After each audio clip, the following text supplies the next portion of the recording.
கேட்டால் சிக்னல் ஒரு இஷ்யூ ஆகுது, சிக்னல் கிளியர் ஆகும், லேட் ஆகும், அதனால இங்கேருந்து திருப்பி அனுப்புகிறோம் அப்படின்றாங்க. அங்கேருந்து 6:30 மணிக்கு வர வேண்டிய கும்மிடிப்பூண்டி வண்டி ஒன்றும் வரல. இப்போ தான் டிஎன்எல் மூவ் ஆயிருக்கு. எப்போ வந்து இங்கே ரீச் ஆகுன்னு தெரியல. நீங்கள் எங்கே போகணும்? இப்போ கும்மிடிப்பூண்டி போகணும். உங்களுக்கு இப்போ கும்மிடிப்பூண்டி எத்தனை மணிக்கு ட்ரெயின் சொல்கிறாங்க? கும்மிடிப்பூண்டி ட்ரெயின் இப்போ வருது, அது போகுமான்னு தெரியல. ஆனால் வந்து இங்கேருந்து இறங்கி நீங்கள் ஆப்போசிட் சென்ட்ரல் போயிடுங்க அப்படின்றாங்க. இப்போ இங்கேருந்து பி ஸ்டேஷன் போக ட்ரெயின் கிடையாது, பார்க் கோட்டைக்கு போகிறதுக்கும் ட்ரெயின் கிடையாது. பப்ளிக் வந்து ரொம்ப இதுவாக இருக்குது, ப்ராப்ளமாக இருக்குது. நம்ம நடந்தா போகிறாங்க பாருங்க, எல்லாம் வராங்க பாருங்க, எவ்வளோ பேர். இவங்க எல்லாமே பி ஸ்டேஷன் தான் வராங்க, இவ்வளோ பேரும்.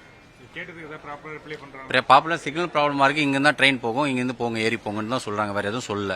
ஆனால் நிறைய பேர் வயசானவங்களும் ரொம்ப அவசரப்பட்டு நடந்து போயிட்டு இருக்காங்க. ஆமாம், வழக்கமாக இப்படி தான் பண்ணிட்டு இருக்காங்க.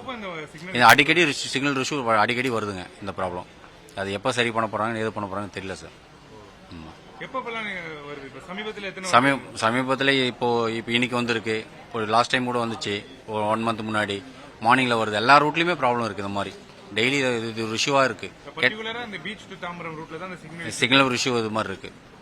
ஆமா, எதுவுமே பண்ண முடியல. இவ்வளவு வர பேசஞ்சர் வராங்க போறாங்க பாருங்க, எல்லாமே அங்க பீச்ல இருந்தா ஆட்டோ பிடிச்சி வராங்க போல் இருக்கு. வந்து போய் நடந்து போயிட்டு இருக்காங்க. ஏதாவது ப்ராப்ளமா இருக்கு, இது எதுவுமே பண்ண முடியல.